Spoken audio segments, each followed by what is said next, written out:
آئیے آج زمان کی اہمیت کے ساتھ اپنی عنوان کو متصل کر رہے ہیں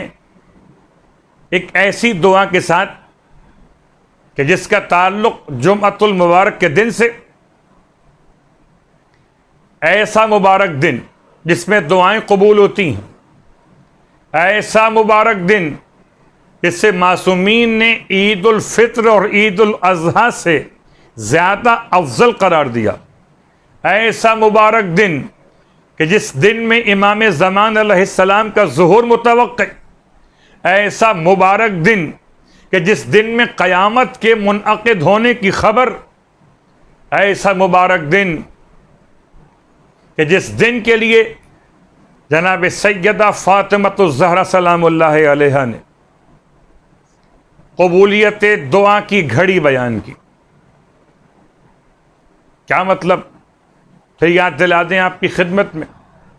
جب جناب یعقوب علیہ السلام کے پاس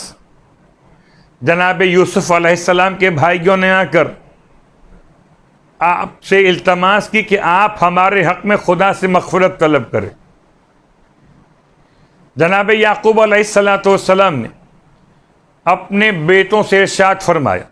کہ میں تمہارے لیے خدا سے مغفرت طلب کروں گا، مگر سوفا، کچھ وقت کے بعد۔ تاریخ کا جملہ کہ آپ نے جمعے کے دن کا انتظار کیا، اور جمعے کے دن کی ساعت کو بیان کرتے ہوئے شہزادی کے جملے کہ جب سورج کی آدھی ٹکیا ڈوب جائے، نصف قرص ڈوب جائے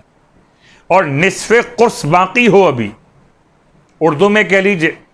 یا سمجھ لیجئے کہ سورج آدھا ڈوب چکا ہو اور ابھی آدھا ڈوبنے کے لیے باقی ہو، اس ساعت کو ساعت قبولیت دعا کا نام دیا گیا۔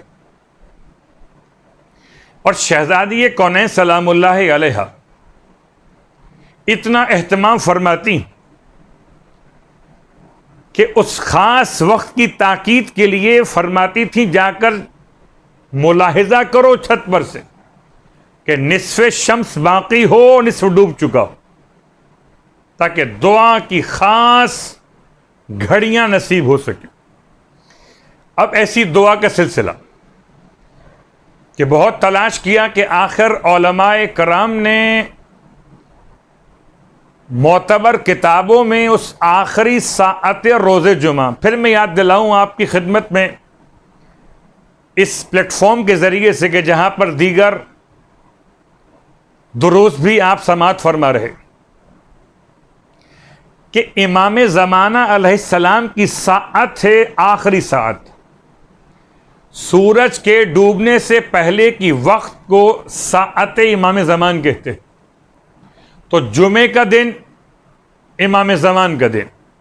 آخری ساعت امام زمانہ کی ساعت۔